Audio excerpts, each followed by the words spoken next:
the three siblings. You've got match fighting, martial arts, self-defense. In this clip, I just want to briefly go over what they each are individually and how they differ.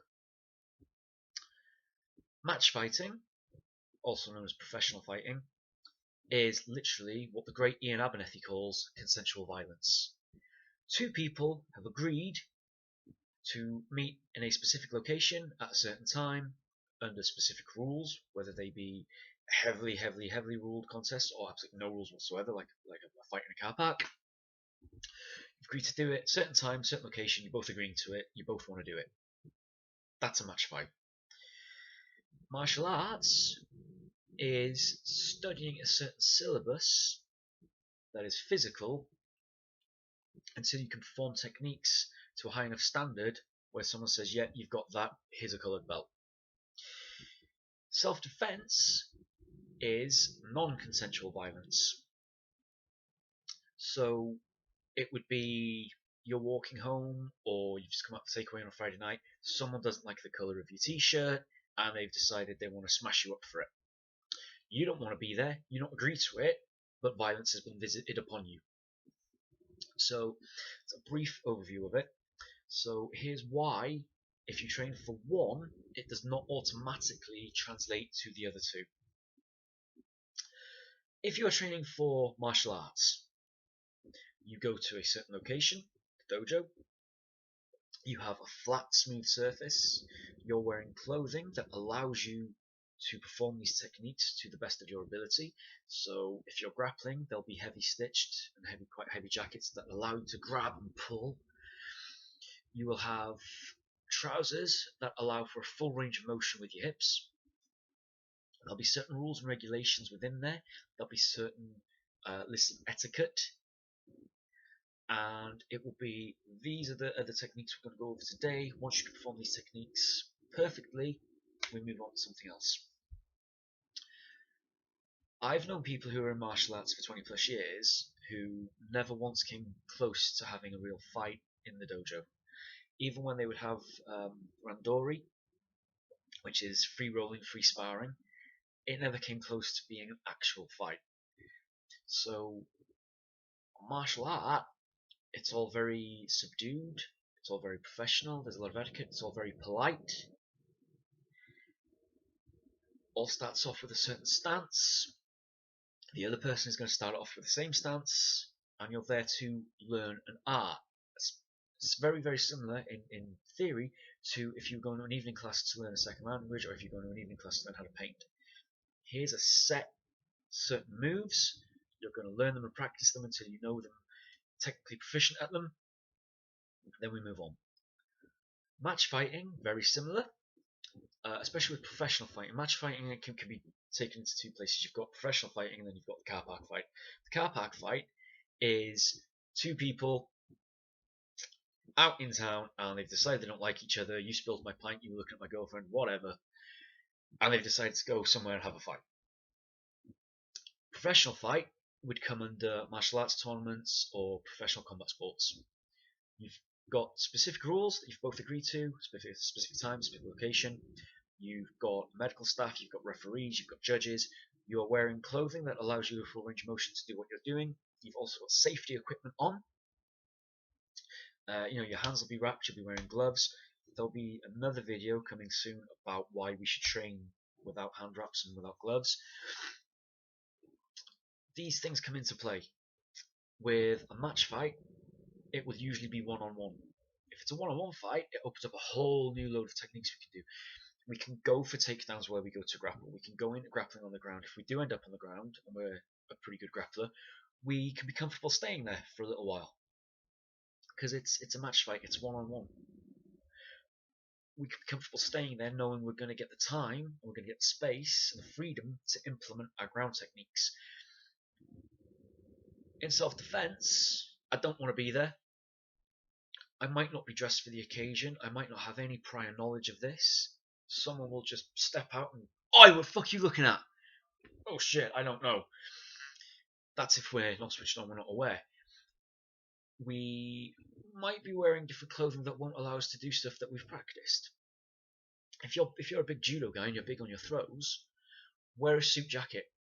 Get all dolled up, wear a suit, tie, the jacket, and then see if you can do this with your arm. See what range of motion you have in the clothing you've now put on. Try and see if you can do those high head kicks if you're a kicker. See how well they work when you're wearing dress shoes or brogues on a nice polished hardwood floor where you're wearing suit trousers. Your hips won't have the movement, your shoes won't have the grip, you'll be going all over the place.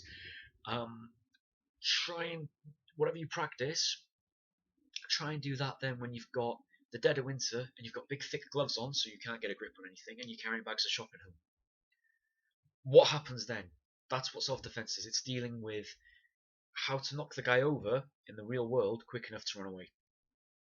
With a match fight, your aim is to finish him. You either have to dominate him for a certain amount of minutes before the end of the 3-minute rounds. You dominate the guy for that, boom, you've won. Or you knocked him out, or you made him submit. In a self-defense situation, I don't care about that. I don't care if he's out cold. I don't care if he's going, please no more, I quit. I give. Doesn't work. I don't care. I'm knocking you on your ass long enough for me to run away and stay safe. If I can avoid you to begin with, I will. That's true self-defense. It's just avoiding the thing altogether. So if you train, this is for self-defense. Bang, bang, bang to the face. I go for a double leg takedown, then I get him in a heel hook. That's not self-defense. That's a match fight. The goal of self-defense should be escape. Always, always, always escape. So how can you run away when you're on the ground? You cannot run away if you're pulling guard. You cannot run away if you're going for a double leg takedown. In self-defense, we have to deal with numbers, weapons, and environment. So yeah, that guy in front of you might be blah, blah, blah, blah, but as soon as you get into it with him, his friends flank you and come at you from the side or behind. If we go to the ground, in self-defense, all the groundwork we do on self-defense is aimed at getting us back up as quickly as we can. If we go to the ground and I'm trying to put you in a triangle choke, what's to stop your friends doing a river dance on my face?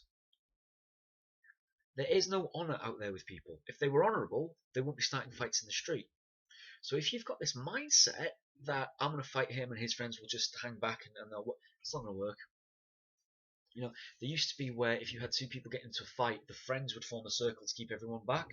Now all that happens is the two people get in a fight, the friends then start fighting, and you've just got a massive brawl. That's what happens. There is no one-on-one out there anymore. It's very important to remember that even with match fights where it's two people in a pub car park, it will very quickly degenerate into a mass brawl. So you have to be very careful about what you're training and understand the differences. I agree with what Ian Abernethy said recently when he was interviewed, and he said that martial artists make the worst self-defense instructors. Some martial artists out there obviously can go and they can have a bloody good fight, but what are they teaching you? For self-defense, anything that takes more than 10 minutes, I don't teach. Excuse me, it's not on the syllabus. Anything that takes years and years of dedication to get right is useless. Everything should be able to be taught in 10 minutes. It should go over the fact that you're going to have someone in your face yelling at you and swearing at you. Can't do that in a dojo. You must never swear at people in the dojo. Never swear, even under your breath in a dojo. If you swear in the dojo, you're in the corner doing 100 push-ups on your knuckles. It completely goes against the fact that that's what you're actually going to get in real combat. When you're actually confronted by somebody who is very violent and they want to smash your face in, you're going to get them swearing at you. Right? It's going to be language that you don't find in the Beano.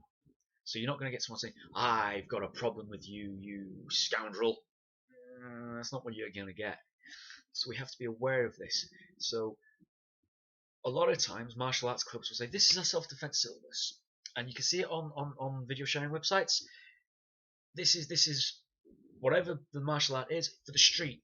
And it is, as Dave Turton, the great Dave Turton said, it's karate in jeans. You know, it's without fail, they're always wearing blue jeans and a black polo shirt, and they're demonstrating blah blah blah blah, and it's essentially what they would do in a gi, but just now they're wearing outside clothing. That doesn't make it self-defense. Self-defense should always have the goal of getting away. We don't care about finishing the fight in self-defense. We care about getting away. Because, in truthfulness, you don't know who the other person is. You don't know what skill level they've got. You don't know if they're an absolute psychotic. You don't know if they've just escaped from the loony bin. You don't know if they've got weapons. You don't know how many friends are with them. You don't know anything about them at all.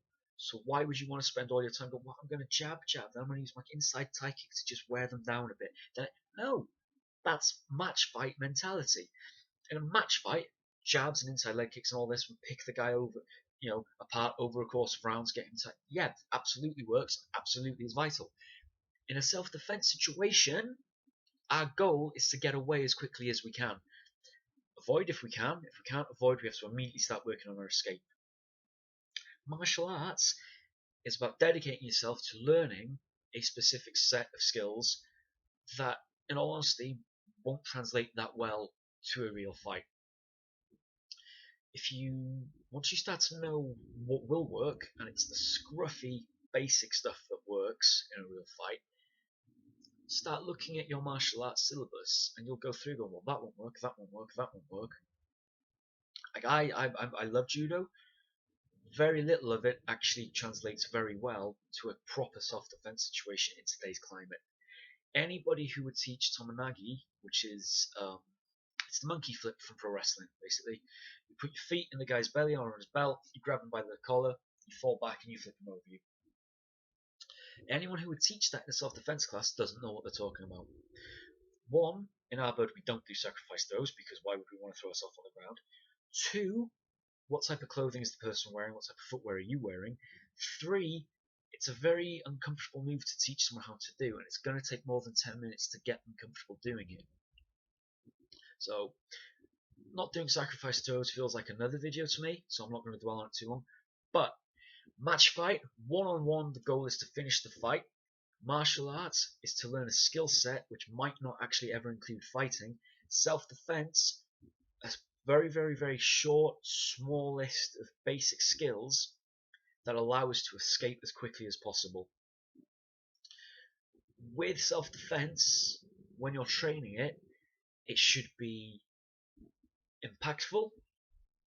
It should be a short, violent, aggressive burst of just going for it, and it should always finish by running away. If you're not finishing your technique practicing running away, then you're not really learning self-defense. So those are the three siblings. Those are the basic differences between them. If you have any questions or comments, if you completely disagree with everything I've just said, it's fine by me.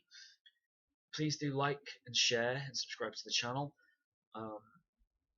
Any questions you want, or if you want me to go a little bit more in depth on any of this, let me know. And always be vigilant.